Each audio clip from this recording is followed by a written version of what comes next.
National Geographic, 86% des océans vont atteindre un seuil d'acidité important. Ceci a un effet négatif sur 70% de la biodiversité sur notre planète Terre. Nous sommes révoltés par ces statistiques. Donc, pour faire une enquête sur cet aspect du changement climatique, nous avons décidé de nous poser la question: comment est-ce que l'acidification des eaux affecte-t-elle les organismes vivants? Nous proposons l'hypothèse que l'acidification du milieu provoque une variation à la concentration de calcium dans la coquille des mollusques, plus particulièrement les escargots d'eau douce.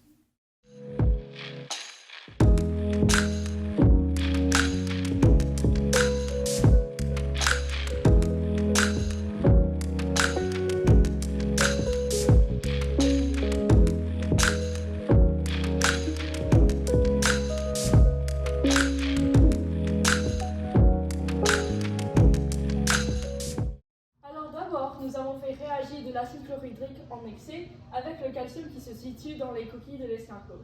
Alors en effet, l'acide chlorhydrique est en excès, alors tout le calcium qui se situe dans les escargots sera transformé en ces produits-là dans le mélange. Il y aura de l'acide chlorhydrique qui reste car c'était en excès avant.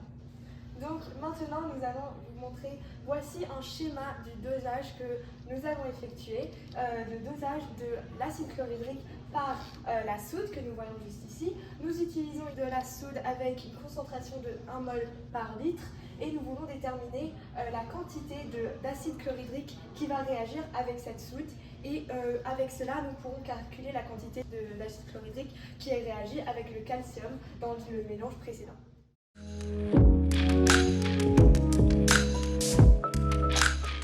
Nous avons observé que la concentration de calcium dans les coquilles a varié en fonction de l'acidité de l'environnement. Plus un environnement était acide, plus la concentration en carbonate de calcium était faible. En effet, ceci est à cause des ions H+ dans les environnements acides qui réagissent avec le calcium dans les coquilles pour former les produits suivants: l'eau, le dioxyde de carbone et l'ion calcium. Par conséquent, la concentration de carbonate de calcium diminue. Nous avons rencontré quelques sources d'imprécision lors de notre expérimentation, notamment avec les seconds titrages. Nous en déduisons que l'on retrouve une incertitude plus élevée sur ces valeurs. Ceci aurait comme cause possible le fait que le mélange d'acide et coquilles broyées n'a pas eu assez de temps pour produire une réaction totale, ou que celle-ci n'a pas été broyée suffisamment. Une autre cause pourrait être le fait que notre lycée a fermé l'électricité pendant le week-end sans nous informer. Les bouilleurs des aquariums ont été éteints et donc les aquariums n'ont pas reçu de l'oxygène pendant 48 heures. Après ces titrages, nous avons modifié le protocole pour les titrages suivants afin d'éviter ces erreurs. De plus, nous avons mieux broyé les coquilles et obtenu des résultats plus cohérents.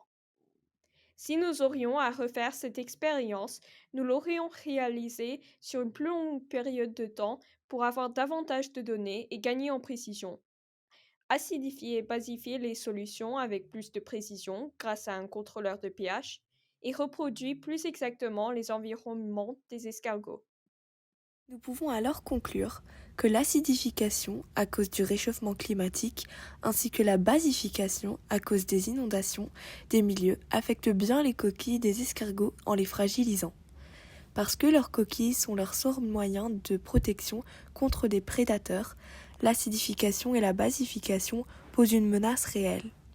Comme les lignés sont mangés par certains poissons, leur disparition aura un effet sur la chaîne alimentaire. Donc, il est urgent que nous trouvions comment limiter l'acidification et la basification de nos eaux avant qu'il ne soit trop tard. Il est aussi important de noter que les limnés ne sont pas les seuls êtres vivants qui sont affectés par l'acidification des eaux. Par exemple, l'acidification des océans provoque la croissance des algues toxiques qui peuvent empêcher la photosynthèse d'autres plantes marines. De plus, lorsque les algues toxiques meurent, elles relâchent du dioxyde de carbone, acidifiant davantage les eaux. Ceci n'est seulement un exemple, et l'acidification des eaux a un effet sur non seulement les animaux marins, mais aussi les humains indirectement, et la chaîne alimentaire dans son entièreté.